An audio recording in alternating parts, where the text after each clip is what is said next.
Hey everybody! Today I wanted to make a Lolita dress with a steampunk twist. I was inspired by this lavender Lolita dress I made for a customer a little while back. I absolutely love how it turned out, so let's do a different twist on it. I've actually had this giant roll of beige lace for a while now, and I thought this was the perfect opportunity to maybe make a bit of a dent in it. I also have some pretty brown trims, some thin brown ribbon, and a ton of gear charms and other little goodies I have around the studio. Let's get sewing. So here I've cut 2 circles out for the skirt because I want it to be nice and full. I have to cut out the waist still and attach the 2 sections of circles together.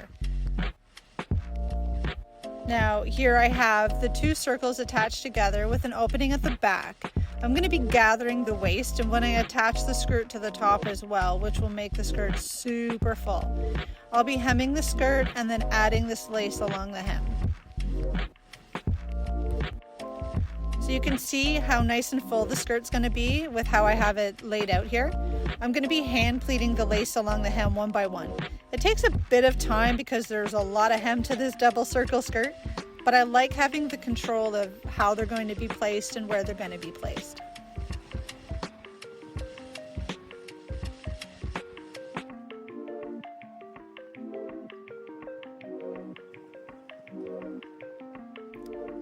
Now let's stitch these down so the hard work doesn't go anywhere, because that took me a long time.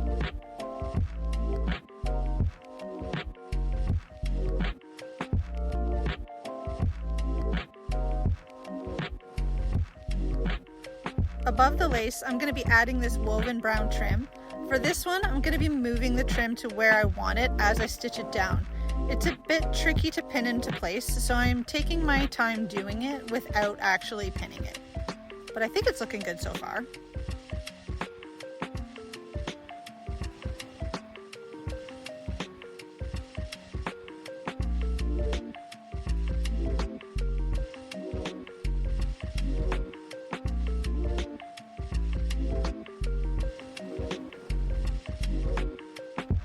Now I want to do another row of lace, but this time I'm going to be ruffling it. I would say you need at least 3 times the length of the space you're covering, maybe more, maybe less, but it depends on how full you want the ruffles.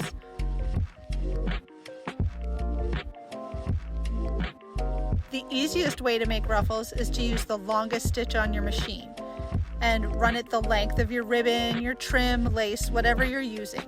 And don't lock the stitches at the end. Leave the end of your threads when you pull your trim away from the machine a little long. Then grab one of the threads and slowly pull. This thread will start to gather the trim for you.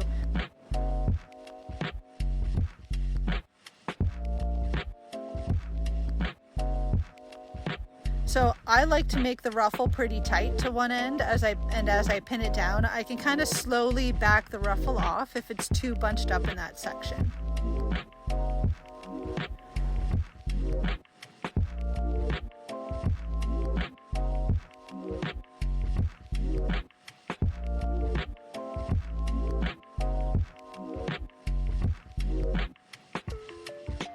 The ruffles are getting stitched into place carefully. And I know there are people out there who are yelling at me to stop sewing over my pins, but I'm gonna be careful, I promise. Things have happened in the past, I have learned, but it's all good. I got it under control, I think.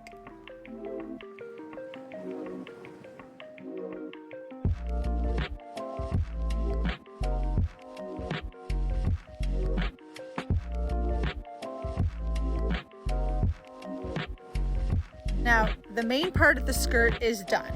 I'm going to be adding more detailing, but I'm going to do that when everything is constructed, just so I can figure out exactly where it's going to go. It's time to make the bodice now and attach it to the skirt. Now, if you guys have seen my other video with my headless monster high doll, you won't be shocked by my rainbow high girl. Honestly, I like to use these when I'm making clothing, so I'm not using my good dolls. Some fabrics release dyes onto the doll's skin, as you can see on hers, and I'm poking needles through fabrics constantly against their bodies, so I'd rather do that to one base doll than all my display ones. Here's the skirt attached to the bodice. I'm gonna be adding a lot of detail, so this is just the base that I'm gonna be working off of.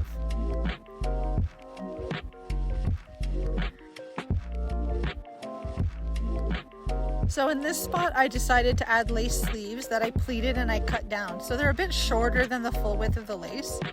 I'm going to be adding the brown trim on top as well. And I think I found a cool way to weave it over the sleeves and the bodice that's going to look really adorable. I will probably add a bow to it as well, of course, because it's a Lolita dress and it wouldn't be a Lolita dress without a ton of bows.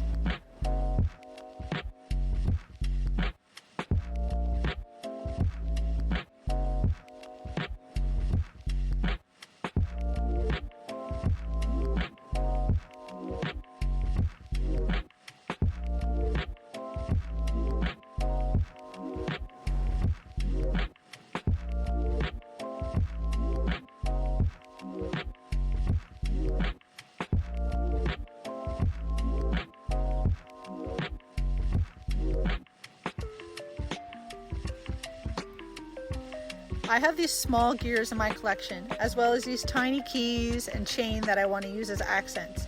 I've also made these ivory bows for the dress myself out of ribbon that I have in the studio. I thought they were a good match to the dress.